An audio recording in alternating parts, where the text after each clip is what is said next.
বিরতির পর স্বাগত। আবারও বরজলা এলাকায় এক রাবার বাগান, প্রায় 10 কানি এক রাবার বাগানে আগুন লাগিয়ে জ্বালিয়ে দিয়েছে দুষ্কৃতীরা। সেই বিভৎস ছবি আপনারা দেখতে পাচ্ছেন। আগুন জ্বালিয়ে দেয় কে বা কাহারা? রাতের আধারে ঘটে এই ঘটনা। প্রায় 10 কানি রাবার বাগান পুড়ে ছাই হয়ে যায়। ঘটনাস্থলে বিশ্রামগঞ্জ থানার পুলিশ। বর্তমানে চলছে একেবারে শুখা মরশুম, আর এই শুখা মরশুমে রাবার গাছের সমস্ত পাতা ঝরে যায়। ঝরে যাওয়া রাবারের পাতা এতটাই শুকনো থাকে যে একটু আগুন লাগা মাত্রই মুহূর্তের মধ্যেই সম্পূর্ণ বাগান পুড়ে ছাই হয়ে যায়।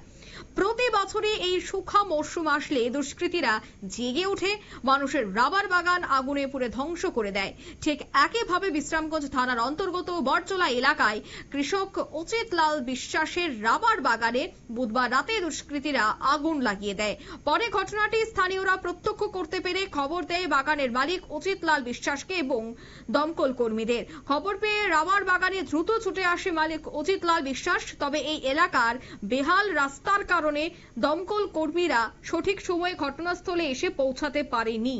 দমকল কর্মীদের আসার আগেই স্থানীয় এলাকাবাসীরা আগুন আয়ত্তে আনে।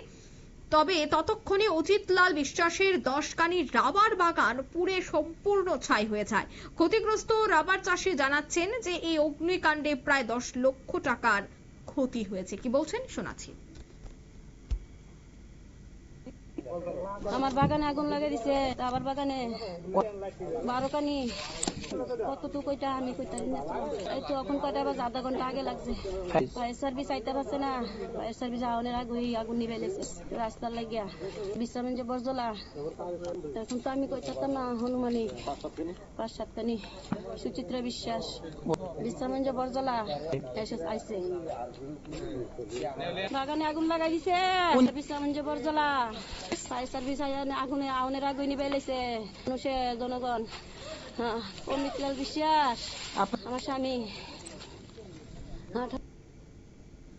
তবে কে বা কাহারা এই ধরনের ঘটনা সংগঠিত করেছে তাদেরকে খুঁজে বের করতে তদন্ত চালিয়েছে বিশ্রামগঞ্জ থানার পুলিশ। তবে এই ধরনের ঘটনায় কিন্তু অন্যান্য রাবার চাষীদের মধ্যেও এক প্রকার আতঙ্ক সৃষ্টি হয়েছে এবং বাগান মালিক এখনো পর্যন্ত বুঝে উঠতে পারছে না যে কারা বা কোন দুষ্কৃতীরা এই ধরনের কর্মকাণ্ড সংগঠিত করছে প্রতিনিয়ত। তবে এই রাবার বাগানে অগ্নিকাণ্ডের ফলে কিন্তু লক্ষ লক্ষ টাকার ক্ষতির সম্মুখীন হয়েছেন এই রাবার চাষী। নিয়ে নিচ্ছে ছোট্ট একটি বিজ্ঞাপন বিরতি, সঙ্গে থাকুন।